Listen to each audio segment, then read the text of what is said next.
Hello everyone, welcome to my YouTube channel Animox. আর আজকের এই ভিডিওতে আমরা কথা বলতে চলেছি জুজুৎসু কাইসেন চ্যাপ্টার 251 এর ব্যাপারে। কি ছিল না এই চ্যাপ্টারটির মধ্যে? অসাধারণ ফাইটের সিন তো ছিলই, এবং এর সাথে সাথে এই চ্যাপ্টারের শেষ পর্যায়ে আমরা একটা আনএক্সপেক্টেড এন্ট্রি দেখতে পাই। তাহলে চলো কোনো দেরি না করে আজকের এই ভিডিওটা এখানেই শুরু করা যাক। তবে ভিডিও শুরু করার আগে আমি তোমাদের সবাইকে বলবো আমার চ্যানেলটি সাবস্ক্রাইব করে দেওয়ার জন্য।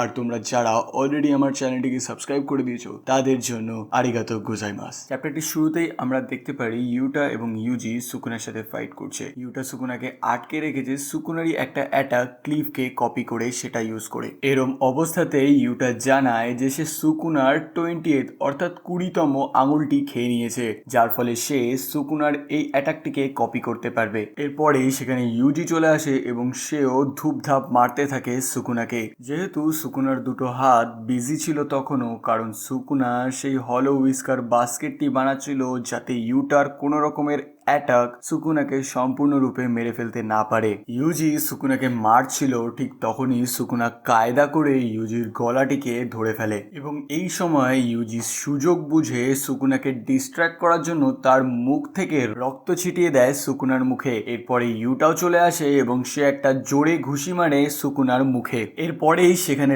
রিকা চলে আসে এবং সে সুকুনাকে নিয়ে ইউজির দিকে ছুড়ে মারে এবং ইউজিও সুযোগ বুঝে মানজি কিক মেরে দেয় সুকুনার মুখের মধ্যে। সুকুনা এত কিছু আর সহ্য করতে পারছিল না, কারণ তার দুটো হাত দিয়ে সেই উইকার বাস্কেটটাকে মেনটেন করার সাথে সাথে তাকে ইউজি এবং ইউটার অ্যাটাকগুলোকেও ডজ করতে হচ্ছিল। তাই সেই সময় সুকুনা ঠিক করে যে সে তার হলো উইস্কার বাস্কেটটিকে খুলে ফেলবে এবং ইউটা এবং ইউজির ওপর অ্যাটাক করবে। আর ইউজি এবং ইউটাও এই সুযোগটার জন্যই অপেক্ষা করেছিল। তাই খুব তাড়াতাড়ি ইউজি এবং রিকা এরা দুজনে মিলে সুকুনার দুটো হাতকে ধরে ফেলে এবং যার ফলে ইউটা ঘুষি মারে সুকুনার পেটে থাকা আরেকটা মুখের মধ্যে এবং সেটার জিভটাকেও ছিঁড়ে নেয়। কিন্তু সুকুনার একটা হাত ফাঁকা হওয়ার কারণে সে ইউটার দিকে কিছু স্ল্যাশেস দিয়ে আক্রমণ করে দেয়। আর এই সময়ে ইউটা বুঝতে পারে যে সুকুনার কার্সড এনার্জি কিছুটা কমে এসেছে,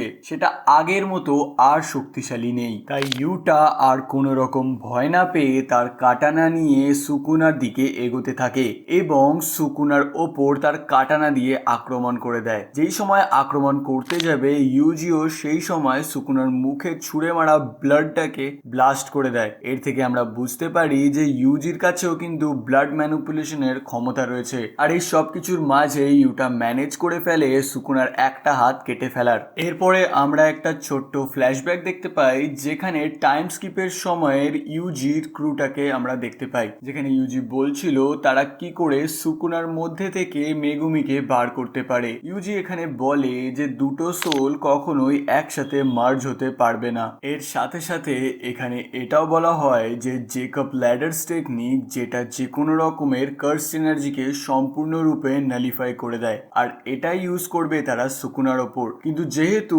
ফুশিগুরো সুকুনার ভেতরে আছে, তাই এই কার্সড এনার্জিটা মেগুমিকে কিছুটা এফেক্ট করতে পারে, তার বাঁচার চান্স কিছুটা কমে যাবে। কিন্তু যদি তারা কোনোভাবে সুকুনা এবং ফুশিগুরোকে আলাদা করে দিতে পারে, তাহলে এক্ষেত্রে ফুশিগুরোর কোনো রকমের কোনো ক্ষতি হবে না। এবার আমরা আবার এখনকার সময়ে ফিরে আসি, যেখানে আমরা দেখতে পাই সুকুনাকে ইউজি এবং রিকা মিলে ধরে রয়েছে এবং ইউটা সেখানে ইউজ করে দেয় অ্যাঞ্জেলের curse technique maximum output Jacob's ladder. এই অ্যাটাকটার ফলে সুকুনা প্রায় অজ্ঞানী হয়ে যাচ্ছিল, আর এই সুযোগ নিয়ে ইউটা তার কাটানাটা ঢুকিয়ে দেয় সুকুনার হাতের ভেতর। আর এর সাথে সাথে ইউজিও তার একটা সোল পাঞ্চ মেরে দেয়, যেটা কিনা মেগুমি অবধি পৌঁছে যায় এবং যার ফলে ইউজি কিন্তু সুকুনার ভেতরে থাকা ফুশিগুরো মেগুমির সোল অবধি পৌঁছে যায়, যেখানে সে ফুশিগুরো মেগুমিকেও দেখতে পায় যে কিনা মাটির মধ্যে মাথা নিচু করে শুয়েছিল। যেখানে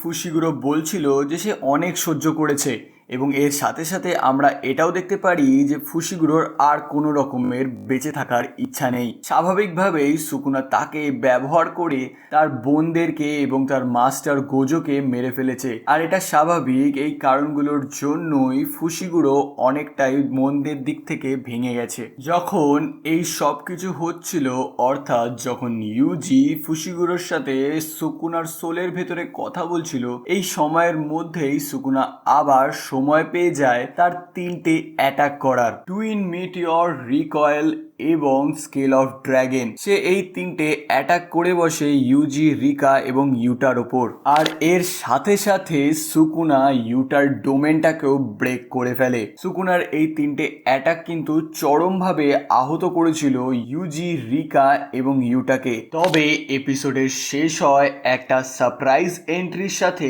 আর যেটা করেছিল মাকি তার সোল স্প্লিটিং কাটানা দিয়ে সুকুনার পিঠ থেকে বুক অবধি চিরে দেয়। আর এর সাথে সাথেই শেষ হয়ে যায় চ্যাপ্টার 251 এর গল্প। তো বন্ধুরা, তোমাদের যদি এই ভিডিওটি ভালো লেগে থাকে তাহলে অবশ্যই একটা লাইক করবে। তোমরা আমাদের চ্যানেলটিকে সাবস্ক্রাইব করে আমাদের সাথে যুক্ত হতে পারো এবং তোমরা তোমাদের মতামতও আমাকে কমেন্ট বক্সে লিখে জানাও। আমি জুজুৎসু কাইসেনের নতুন চ্যাপ্টার এলে আবার সেটিকে এক্সপ্লেন করে জানাবো এই ইউটিউব চ্যানেলে। ততক্ষণের জন্য বিদায়, আর তোমাদের সাথে দেখা হচ্ছে পরবর্তী কোনো ভিডিওতে।